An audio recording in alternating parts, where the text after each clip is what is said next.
রাজধানীর গোয়ালন্দ উপজেলার দৌলতদিয়া ঘাটে পদ্মা নদীতে পড়ে যাওয়া বাসটি ৬ ঘন্টা পর টেনে তুলেছে উদ্ধারকারী জাহাজ হামজা। বুধবার রাত 11:15টার দিকে বাসের একটি অংশ দৃশ্যমান হয়। 11:30 নাগাদ পুরো বাসটি জাহাজ হামজার ক্রেন দিয়ে টেনে পানির উপর তোলা হয়। বাস থেকে এখন পর্যন্ত 16 জনের লাশ উদ্ধারের কথা জানিয়েছে ফায়ার সার্ভিস। এর আগে রাজবাড়ী জেলা প্রশাসক কার্যালয়ের সহকারী কমিশনার ও নির্বাহী ম্যাজিস্ট্রেট হাফিজুর রহমান রাত 12:50 14 জনের লাশ উদ্ধারের তথ্য নিশ্চিত করেছিলেন।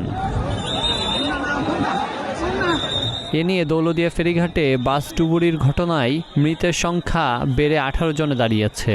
এ ঘটনায় এর আগে 2 জনকে উদ্ধার করে গোয়ালন্দ উপজেলা স্বাস্থ্য কমপ্লেক্সে নিয়ে যাওয়া হলে কর্মরত চিকিৎসক তাদের মৃত ঘোষণা করে। পরে বুধবার দিবাগত রাতে ফায়ার সার্ভিসের মিডিয়া সেল থেকে পাঠানো এক হোয়াটসঅ্যাপ বার্তায় 16 জনের লাশ উদ্ধারের তথ্য জানানো হয়েছে। বার্তায় আরও বলা হয়, বাস থেকে উদ্ধার হওয়া লাশের মধ্যে 2 জন শিশু, 10 জন নারী ও 4 জন পুরুষ।